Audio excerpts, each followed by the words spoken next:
Fair use disclaimer, just in case.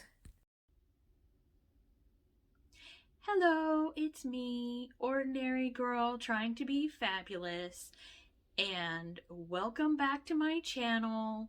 Welcome to the new folks, welcome my subscribers, welcome to everyone. Let's see, a little bit about me. I am horrible at makeup, but I do reviews. And then I am mediocre at weight loss, but I don't give up. I keep trying. And I am the dog mother. Yeah, just play the Godfather theme song in your head. I can't because, copyright. To 2 rescue dogs. Olivia, a Japanese chin. Annie, a border terrier with a subscription. So if you like my content, please hit the like button. Please comment down below. And if you really, really like my content, please consider subscribing. So today we are going to talk about cooking. Today is March the 6th, and you are probably seeing this video on Monday if you watch my videos when they first come out. But today it is very cold and blustery, and it is the perfect day for chicken and dumplings. And this is a recipe that my mother taught me.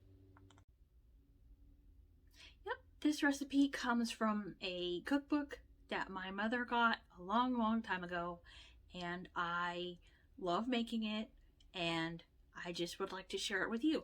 And the good thing about it is that, it's made from a chicken carcass, so you don't have to waste your chicken carcass after you roast your chicken. And a couple of videos ago, I made a roast chicken. So this is usually what I do with the chicken carcass. In a couple weeks, after I've frozen it, after I've made sandwiches and other things from it, I throw the carcass in the freezer, and then a few weeks later I pull it out and make chicken and dumplings on a cold, wintry day. It's cold and wintry, but at least the sun is shining and it's not snowing. So let's be thankful for little miracles. Okay, well, let's get started. Thank you for watching. One thing I like about roast chicken is that it is the dinner that keeps on giving.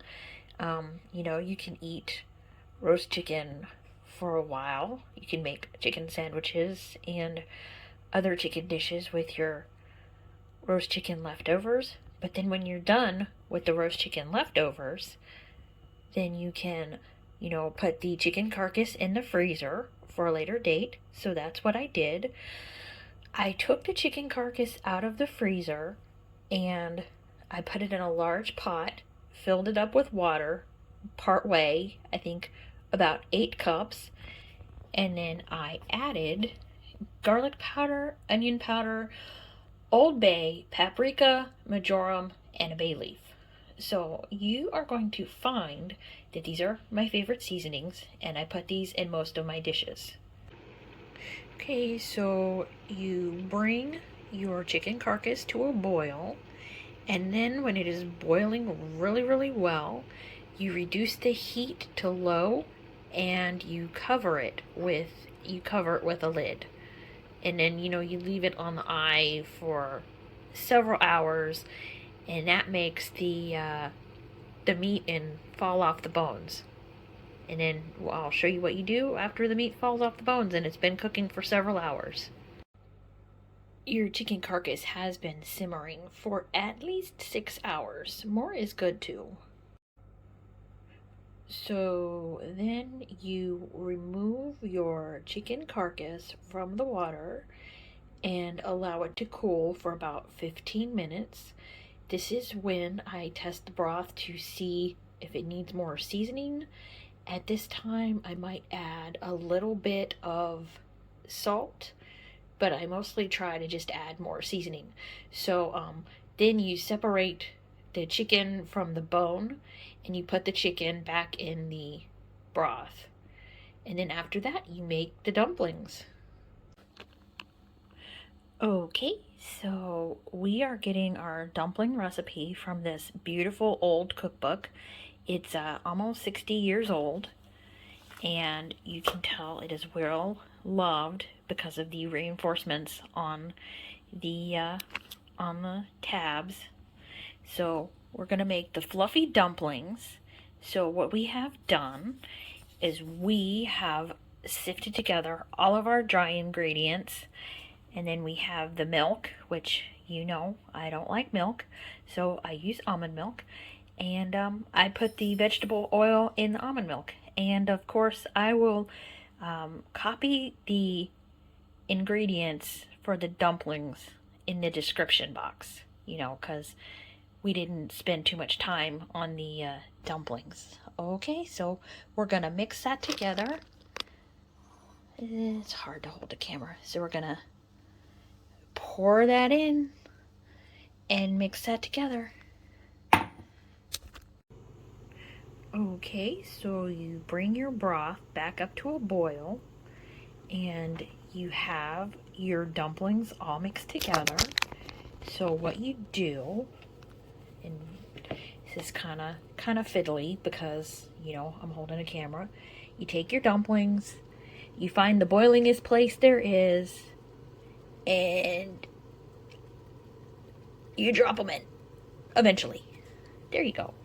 You drop your dumplings in just like that. Okay, and you repeat that until you've put all the dumplings in there. After you've put all the dumpling dough into your broth, you reduce the heat a little bit and you simmer the dumplings for about 15 minutes. Then you cover it up nice and tight, so and just keep an eye on it. Make sure it doesn't boil over, because it does boil over really easily even with reduced heat. And so about 12 to 15 minutes actually. And then after that, your dumplings are done, and they are delicious, and they are ready to eat, and you serve them up, nice bread. They're just so delicious. And then here they are in the bowl, and I had them for dinner tonight. They were so good. I highly recommend this recipe. It's one of my favorite recipes. Glad to share it with you. Okay, y'all, that is how you make chicken and dumplings. Although I do have a question. Do you all like my hair like this? Or like with, had the victory roll, I guess you could call it, because in the first part of the video, because I had forgotten to take the one of my pin curls out, and I had left it there, and I started filming, and I didn't want to stop filming, and blah blah blah. So you like that. So give me an idea, let me know, and I will see you in the next video. Okay, thank you.